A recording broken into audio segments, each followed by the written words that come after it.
With Alien Romulus coming out today, I thought it'd be fun to go through all of the Alien movies and rank them from worst to best. Up until about a week ago, I had only seen two of these movies. I had only seen the original Alien and Prometheus, so it was really cool to get to go through a lot of these movies for the first time and just kind of see what made the Alien movies iconic. And it was an interesting ride, to be sure. Also, I'm not including the AVP movies. You can't force me to watch those.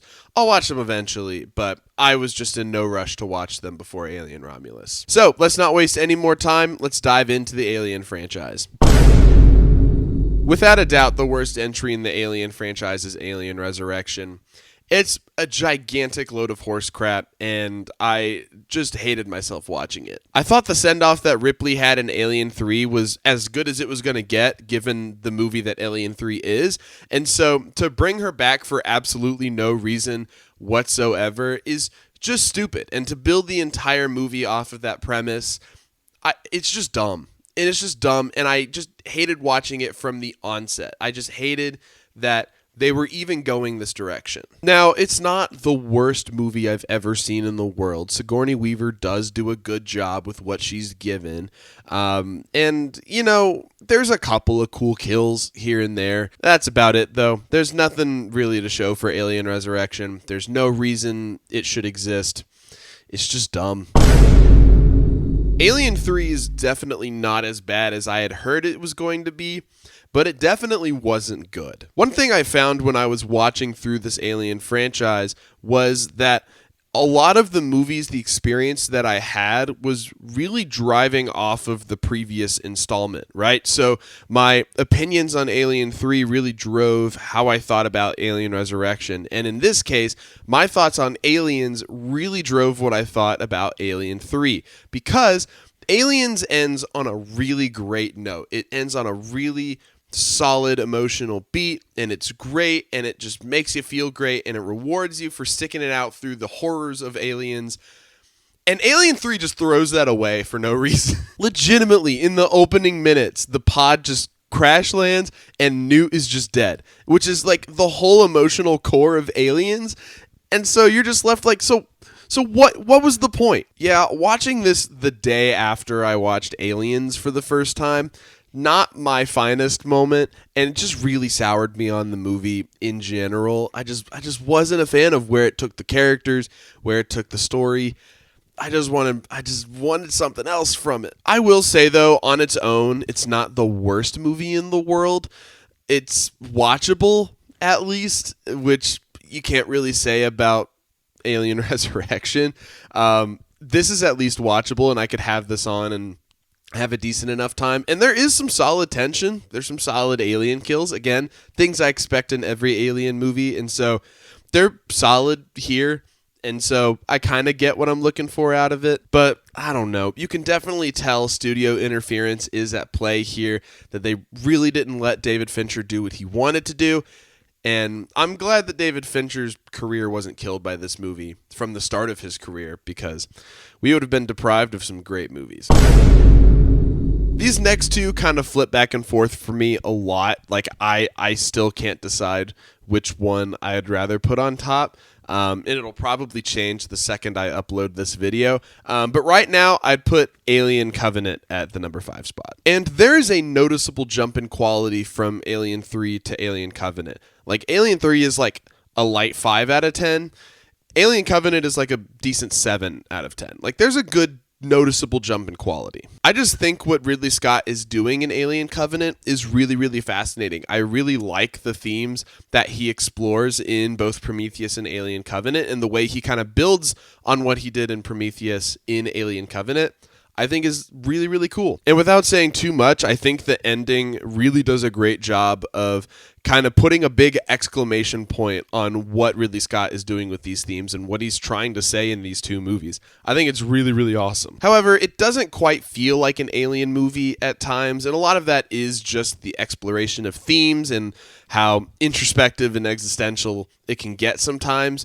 But it just lacked that like solitude and space vibe that I really like out of the first two Alien movies. And as much as I love the themes, I'm just not sure if they play into the larger Alien franchise as a whole as well as he would want to. like, it's definitely interesting, and I really appreciate the balls that Ridley Scott has to go for something that he's clearly passionate about, but I'm just not sure if it fits the entire narrative as a whole. I don't know. It's definitely worth watching. Definitely not a bad movie. Some really great moments, and it's a really fascinating entry. I just wish I was a little bit more invested in it, and I wish it played a larger role in the Alien narrative. So everything I just said about Alien Covenant, about how it doesn't feel like an Alien movie, I kind of like that about Prometheus, because yes, it doesn't quite feel like an Alien movie a lot of the time. It was kind of like a secret Alien movie. But to me, it serves as a nice prologue. And a lot of the times the prologue doesn't feel super connected to the whole story, but it plays some important role. And to me, that's what Prometheus does really, really well, is it sets up these interesting themes and ideas that Ridley Scott wants to explore, and it just sets up some of the things that we have come to know and love in the Alien franchise. And so I think what Ridley Scott is going for here is that prologue to the entire Alien franchise. And as a prologue, I think Prometheus is really, really great. I think it's just a really well-crafted movie at its core. The visuals are great. The tension is really, really great. I love the ending of this movie. There's just a lot to love about it. The only thing that really holds me back when looking at it as an Alien movie is that it feels, for the most part, pretty disconnected to the rest of the Alien story. But even Alien Covenant plays an important role and kind of brings the importance of Prometheus more to the light. But yeah, it's a flawed movie, but it's a fun one, and it's interesting, and it's definitely worth a watch. Yeah, it's this high up there. Alien Romulus, man. What a movie. What a movie. I'm not going to say too much about this because it literally came out today, and I already have a full review out for it, but I just love what Fede Alvarez does here. He is clearly a master of crafting tension and suspense, and is clearly very passionate about the Alien franchise. So all of that just plays to the screen very well. It's a great experience. It goes crazy in the third act. It's a grand old time. Oh, man. Now we're at the classics. Aliens, dude. What a freaking movie. As much as I love the first Alien movie, I'm kind of shocked that I put off Aliens as long as I did, because I loved every second of this. I loved everything about it. And it really cemented for me that Jim Cameron just has the sauce, dude. Jim Cameron is that guy, and he can just do whatever he wants forever. I think what Jim Cameron really specializes in is taking these big blockbusters, these big, exciting, impactful, suspenseful moments and stories, and bringing a lot of heart into them. Think about movies like Titanic and how much heart is brought into this really suspenseful and intense story. Think about Terminator 2, how you have this super intense, dark kind of first Terminator movie, but Terminator 2 really brings the heart, and it cranks up the emotions to a 9.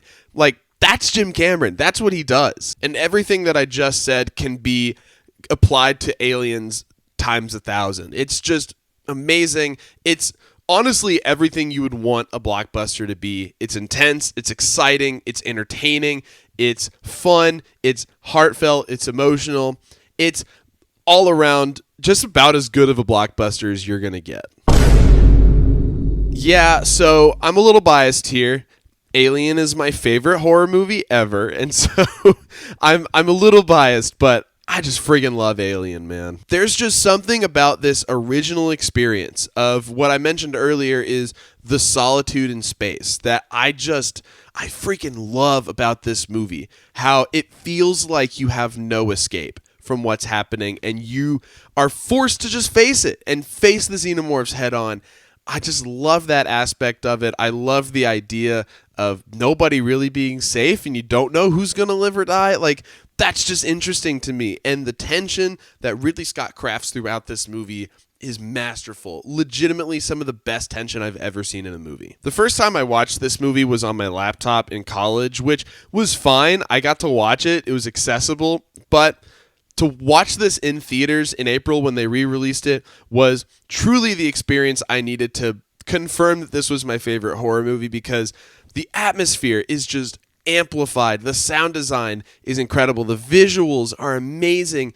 And everything was just perfected when I saw it in the movie theater. And everything just came together and it clicked. And I was like, yeah, this is my favorite horror movie of all time. It's just so good in every way you can think. It's so good. It's genuinely a masterpiece. And I don't like to use that term too much, but it genuinely is a horror masterpiece. But let me know what your ranking is for the Alien movies. What's your favorites? What's your least favorites? Let me know in the comments below. Thank you guys so much for watching. Hope you guys have a great day, and I'll see you in the next one.